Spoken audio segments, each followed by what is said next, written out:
Judges chapter 19. In those days, when there was no king in Israel, there was a certain Levite living on the farther side of the hill country of Ephraim, who took for himself a concubine out of Bethlehem, Judah. His concubine played the prostitute against him, and went away from him to her father's house to Bethlehem, Judah, and was there for 4 months. Her husband arose and went after her to speak kindly to her, to bring her again, having his servant with him and a couple of donkeys. She brought him into her father's house, and when the father of the young lady saw him, he rejoiced to meet him. His father-in-law, the young lady's father, kept him there, and he stayed with him 3 days. So they ate and drank and stayed there. On the 4th day, they got up early in the morning, and he rose up to depart. The young lady's father said to his son-in-law, "Strengthen your heart with a morsel of bread, and afterward you shall go your way." So they sat down, ate, and drank, both of them together. Then the young lady's father said to the man, "Please be pleased to stay all night, and let your heart be merry." The man rose up to depart, but his father-in-law urged him, and he stayed there again. He arose early in the morning on the 5th day to depart, and the young lady's father said, "Please strengthen your heart and stay until the day declines." And they both ate. When the man rose up to depart, he and his concubine and his servant, his father-in-law, the young lady's father, said to him, "Behold, now the day draws toward evening. Please stay all night. Behold, the day is ending. Stay here, that your heart may be merry, and tomorrow go on your way early, that you may go home." But the man wouldn't stay that night, but he rose up and went near Jebus. With him were a couple of saddled donkeys. His concubine also was with him. When they were by Jebus, the day was far spent, and the servant said to his master, "Please come and let's enter into the city of the Jebusites, and stay in it." His master said to him, "We won't enter into the city of a foreigner that is not of the children of Israel, but we will pass over to Jibah." He said to his servant, "Come and let's draw near to one of these places, and we will lodge in Jibah or in Ramah." So they passed on and went their way, and the sun went down on them near Jibah, which belongs to Benjamin. He went over there to go and to stay in Jibah. He went in and sat down in the street of the city, for there was no one who took them into his house to stay. Behold, an old man came from his work out of the field at evening. Now the man was from the hill country of Ephraim, and he lived in Jibah. But the men of the place were Benjamites. He lifted up his eyes and saw the wayfaring man in the street of the city. And the old man said, "Where are you going? Where did you come from?" He said to him, "We are passing from Bethlehem, Judah, to the farther side of the hill country of Ephraim. I am from there, and I went to Bethlehem, Judah. I am going to Yahweh's house, and there is no one who has taken me into his house. Yet there is both straw and feed for our donkeys, and there is bread and wine also for me, and for your servant, and for the young man who is with your servants. There is no lack of anything." The old man said, "Peace be to you. Just let me supply all your needs, but don't sleep in the street." So he brought him into his house, and gave the donkeys fodder. Then they washed their feet, and ate and drank. As they were making their hearts merry, behold, the men of the city, certain wicked fellows, surrounded the house, beating at the door. And they spoke to the master of the house, the old man, saying, "Bring out the man who came into your house, that we can have sex with him." The man, the master of the house, went out to them and said to them, "No, my brothers, please don't act so wickedly. Since this man has come into my house, don't do this folly. Behold, here is my virgin daughter and his concubine. I will bring them out now. Humble them and do with them what seems good to you, but to this man don't do any such folly." But the men wouldn't listen to him, so the man grabbed his concubine and brought her out to them, and they had sex with her, and abused her all night until the morning. When the day began to dawn, they let her go. Then the woman came in the dawning of the day, and fell down at the door of the man's house where her lord was, until it was light. Her lord rose up in the morning, and opened the doors of the house, and went out to go his way. And behold, the woman his concubine had fallen down at the door of the house, with her hands on the threshold. He said to her, "Get up, and let's get going." But no one answered.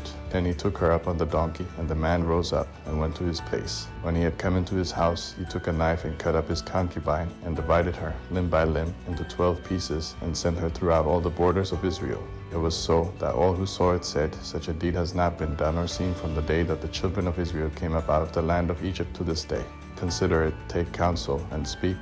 Judges chapter 20. Then all the children of Israel went out, and the congregation was assembled as one man, from Dan even to Beersheba, with the land of Gilead, to Yahweh at Mizpah. The chiefs of all the people, even of all the tribes of Israel, presented themselves in the assembly of the people of God, 400,000 footmen who drew sword. The children of Israel said, "Tell us, how did this wickedness happen?" The Levite, the husband of the woman who was murdered, answered, "I came into Jibah that belongs to Benjamin, I and my concubine, to spend the night. The men of Jibah rose against me and surrounded the house by night. They intended to kill me, and they raped my concubine, and she is dead. I took my concubine and cut her in pieces, and sent her throughout all the country of the inheritance of Israel, for they have committed lewdness and folly in Israel. Behold, you children of Israel, all of you, give here your advice and counsel. All the people arose as one man, saying, None of us will go to his tent, neither will any of us turn to his house. But now this is the thing which we will do to Jabin. We will go up against it by lot. And we will take 10 men of 100 throughout all the tribes of Israel, and 100 of 1,000, and 1,000 out of 10,000 to get food for the people, that they may do when they come to Jabin of Benjamin, according to all the folly that the men of Jabin have done in Israel. So all the men of Israel were gathered against the city, knit together as one man. The tribes of Israel sent men through all the tribe of Benjamin, saying, What wickedness is this that has happened among you? Now therefore deliver up the men, the wicked fellows who are in Jabin, that we may put them to death and put away evil from Israel. That Benjamin would not listen to the voice of their brothers, the children of Israel. The children of Benjamin gathered themselves together out of the cities to Jabin, to go out to battle against the children of Israel. The children of Benjamin were counted on that day out of the cities 26,000 men who drew the sword, in addition to the inhabitants of Jabin, who were counted 700 chosen men.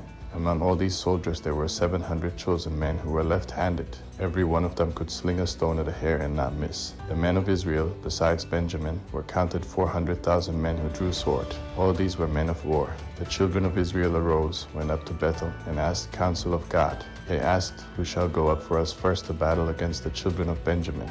Yahweh said, Judah first. The children of Israel rose up in the morning and encamped against Jabin. The men of Israel went out to battle against Benjamin, and the men of Israel set the battle in array against them at Jabin. The children of Benjamin came out of Jabin, and on that day destroyed 22,000 of the Israelite men down to the ground. The people, the men of Israel, encouraged themselves, and set the battle again in array in the place where they set themselves in array the first day.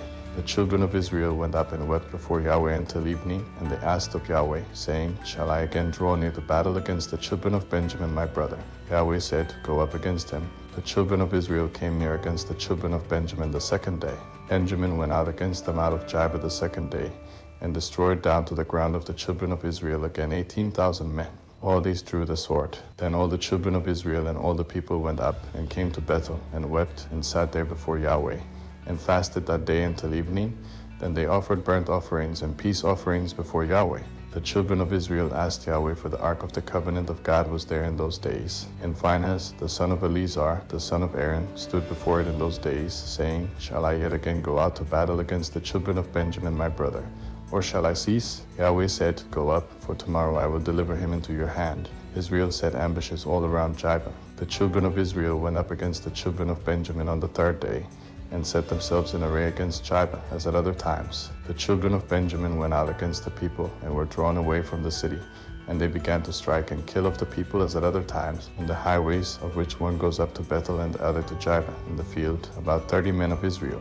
The children of Benjamin said, They are struck down before us, as at the first. But the children of Israel said, Let's flee, and draw them away from the city to the highways. All the men of Israel rose up out of their place, and set themselves in array at Baal-Tamar. Then the ambushers of Israel broke out of their place, even out of Mari-Jeba. 10,000 chosen men out of all Israel came over against Jabin, and the battle was severe, but they didn't know that disaster was close to them. Yahweh struck Benjamin before Israel, and the children of Israel destroyed of Benjamin that day 25,100 men. All these drew the sword. So the children of Benjamin saw that they were struck, for the men of Israel yielded to Benjamin because they trusted the ambushers whom they had set against Jabin. The ambushers hurried and rushed on Jabin. Then the ambushers spread out and struck all the city with the edge of the sword. Now the appointed sign between the men of Israel and the ambushers was that they should make a great cloud of smoke rise up out of the city. The men of Israel turned in the battle, and Benjamin began to strike and kill of the men of Israel about 30 persons, for they said, Surely they are struck down before us, as in the first battle. But when the cloud began to arise up out of the city in a pillar of smoke, the Benjamites looked behind them, and behold, the whole city went up in smoke to the sky. The men of Israel turned, and the men of Benjamin were dismayed, for they saw that disaster had come on them. Therefore they turned their backs before the men of Israel to the way of the wilderness, but the battle followed hard after them, and those who came out of the cities destroyed them in the middle of it. They surrounded the Benjamites, chased them, and trod them down at their resting place, as far as near Jabin toward the sunrise. 18,000 men of Benjamin fell. All these were men of valor. They turned and fled toward the wilderness to the rock of Rimmon. They gleaned 5,000 men of them in the highways, and followed hard after them to Jidon, and struck 2,000 men of them, so that all who fell that day of Benjamin were 25,000 men who drew the sword. All these were men of valor. That 600 men turned and fled toward the wilderness to the rock of Rimmon, and stayed in the rock of Rimmon 4 months. The men of Israel turned again on the children of Benjamin, and struck them with the edge of the sword, including the entire city, the livestock, and all that they found. Moreover, they set all the cities which they found on fire.